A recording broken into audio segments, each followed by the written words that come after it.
Hello, everyone. John's Logos. In the beginning was the Word, the Logos. In the beginning was the Word, and the Word was with God, and the Word was God. And for those of you who might not know, the word Logos, the Greek word Logos, is the word we translate as word. In the beginning was the Logos. And the verb form is lego. So basically in Greek, what you have there is noun form and verb form of the same word. Lego means to say or to speak. You should carefully note John 6:60. This word is difficult who can hear it. And there John is using the word logos. You should also carefully note that John also uses the word hutos and autos. Hutos and autos. Those words are also used at John 1:2-4. So at John 1:1-4, you have the words logos, hutos, and autos. The same words you have at John 6:60. So if you don't know any Greek at all, just find an interlinear and have a look at that. There's all kinds of resources on the internet to do that. It's easy. And take note of that. Don't forget about John 6:60. It might be helpful to you. So what exactly is this word, the Logos, which John is talking about here at John 1:1? Well, maybe the word he's talking about at John 1:1 is the same word which Jesus is talking about in John 17 when he's praying to his God and Father. I have manifested your name to the men whom you gave to me out of the world. They were yours, and you gave them to me, and they have kept your word. Now they have come to know that everything you have given to me is from you. For the words which you gave to me, I have given to them. I have given them your word. Compare that with John 1:1. So we all know what will happen in Trinity world. There'll be this immediate reaction, not the same word, different word. John 1:1 is talking about one word, and Jesus is talking about a different word at John 17. But think about that. So the word was given to the word. So if Jesus is the capital W word of John 1:1, why does God need to give the word to him? God gave the word to the word. I have given them your word. In the beginning was the word. John's gospel explains all this, but you need to pay attention. The word became flesh. John 1:14. Notice this particular translation of John 1:1-5. Kind of a typical translation of Trinitarian translators.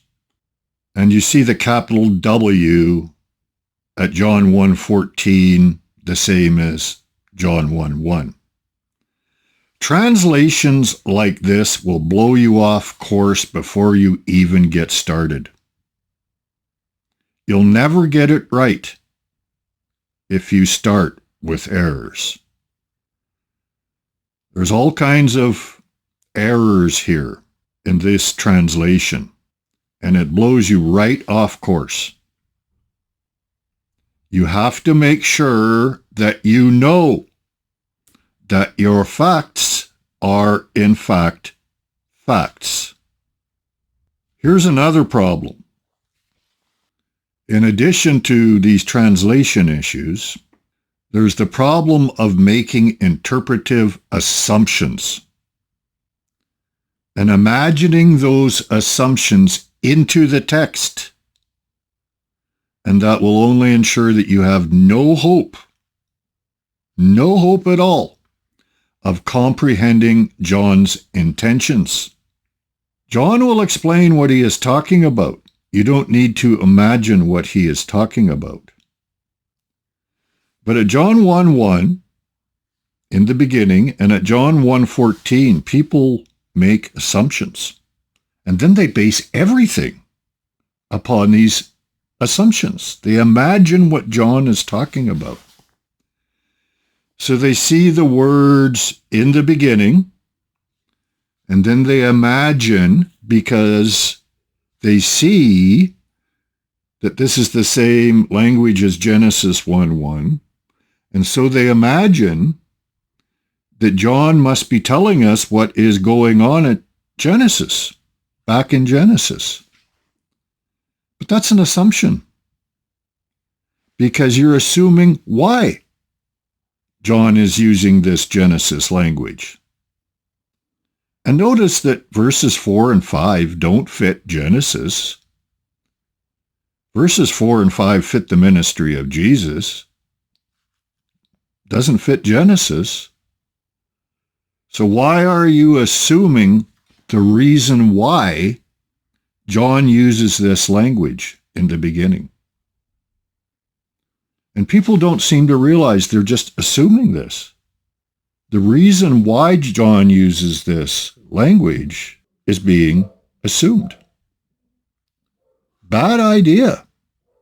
The same thing occurs at verse 14.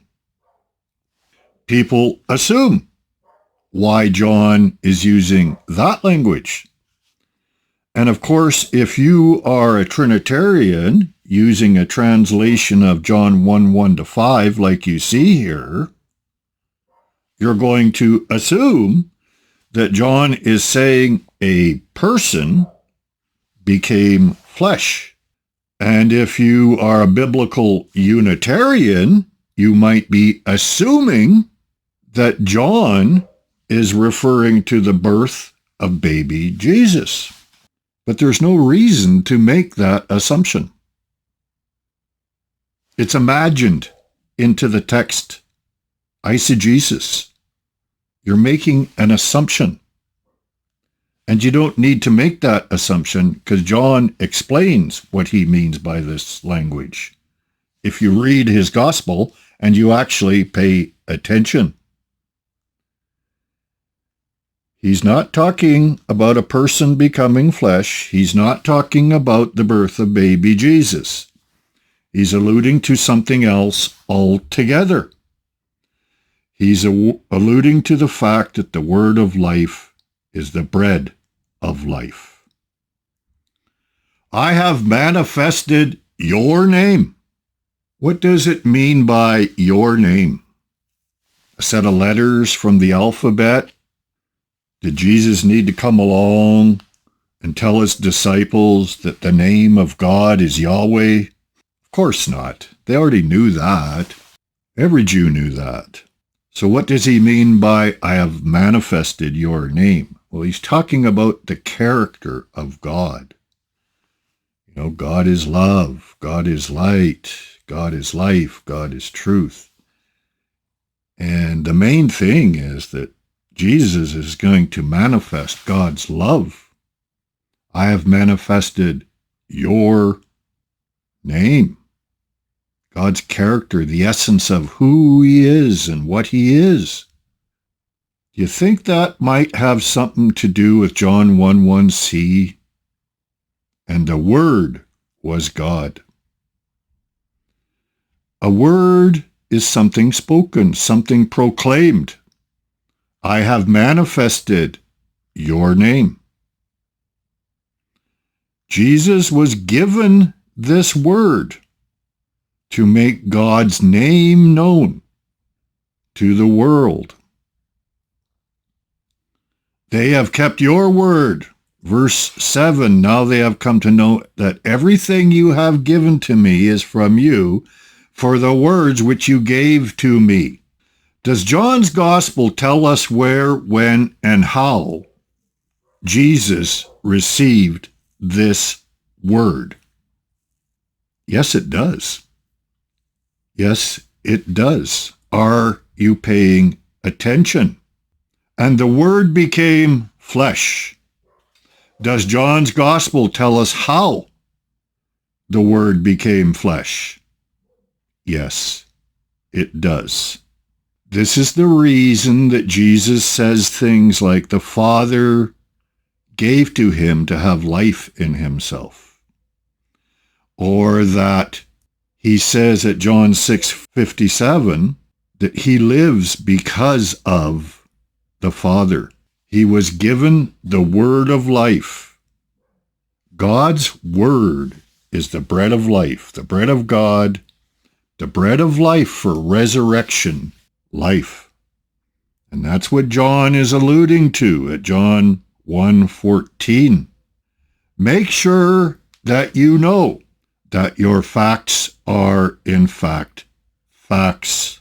Be careful when you're reading those translations like the one I showed you from the NIV.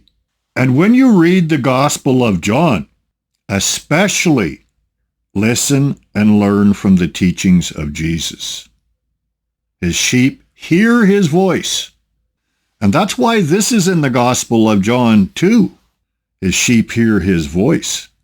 At John 8:43-47, Jesus is explaining why those guys did not hear him. And you don't want to be that kind of person who isn't hearing Jesus. His sheep hear his voice. They're listening. They're learning from him. And you need to listen and learn from Jesus. When you read verses, you don't try to connect them, to your creedal theology. You just listen and learn and leave everything else out of it, and you'll learn from him. It's incredibly simple. It's so incredibly simple, it's mind-boggling that people confuse themselves the way they do. You have to pay attention to Jesus.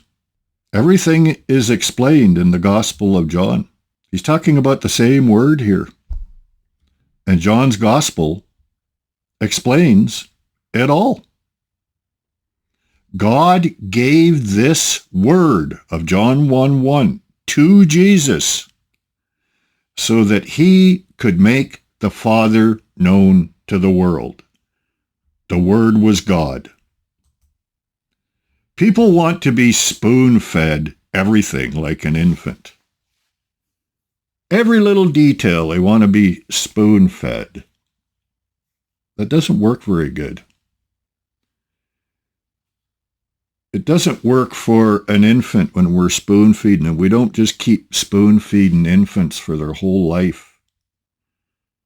They need to grow up, learn to eat for themselves. They need to learn to find their own bread and earn their own bread, or they die. We all need to do that. You can't be spoon-fed everything concerning, the truth that's being taught. And that's why John really doesn't do it. He wrote his gospel in such a way, come on, I'm giving you all the answers here in my gospel. Look for it. Listen to what Jesus taught and learn. No one else can eat for you and digest for you. Learning these things is like digesting food. And Jesus' words, they're the words of life. The Spirit is life. And he tells us that his words are spirit and life. He will teach you all about these things,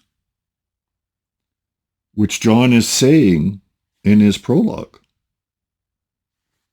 It's all taught by Jesus in the Gospel of John, if you just pay attention and listen and learn from Jesus and nobody else, just Jesus. His sheep hear his voice.